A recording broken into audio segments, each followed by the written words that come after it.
Evoland is an action-adventure game from Shiro Games. It takes place in a world that is slowly dying due to a mysterious evil being. Evoland bases its progression on upgrades that are indicative of different eras in gaming history. The game starts off as a faithful rendition to a Game Boy title, with no colour and low-bit sound effects. It quickly begins to introduce upgrade chests.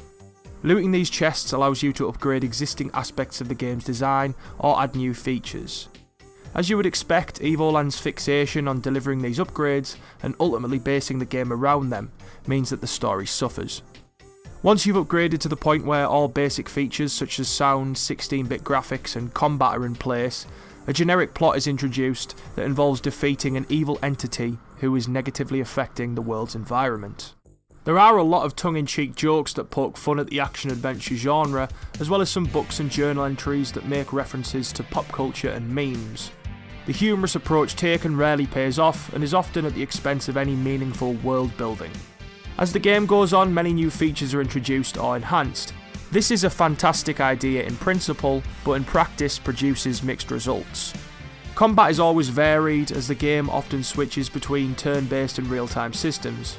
Unfortunately, the combat is laborious either way. You gain experience and coins through turn-based fights. The XP occasionally contributes towards levelling up an attack and defense stat. The coins are mostly superfluous, as there isn't a great deal to spend them on other than collectibles. The game feels pretty janky in its later 3D stages, and a lot of the gameplay features are undercooked. For example, towards the end you unlock loot. The armour and jewellery that you pick up is automatically equipped and drops on a regular basis. These items often add small buffs to your character, but feel as if they are mostly ineffective. The AI ranges from completely brain dead to passable. Sometimes life hearts can spawn out of bounds. There are inconsistent spikes in difficulty, and the hit detection can be questionable. Evoland has its fair share of issues, and these do affect your overall enjoyment and appreciation for what the game is going for.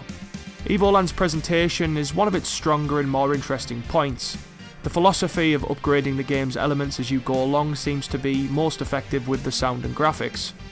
The music is enjoyable, and although it is at times repetitive, it's authentic and well put together. The visual presentation can leave something to be desired, especially when transferring from 16-bit era style graphics to 3D. It's understandable that early 3D games looked bare in the texture department, but jumping from Link to the Past straight to Ocarina of Time may have been more impactful. Pre-rendered backgrounds make an appearance at one point, and although they look great, they feel really odd and out of place. Each element of design could have used more time and attention.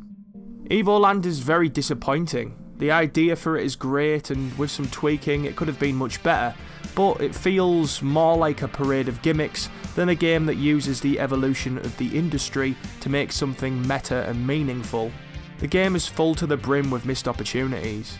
This isn't helped by the forgettable plot, jankiness and dull, tedious combat. For those that were born at a certain time and lucky enough to witness the many wonderful changes that have occurred over the last 30 years, it may be worth checking Evoland out for a light nostalgia trip. Otherwise, it's probably worth avoiding.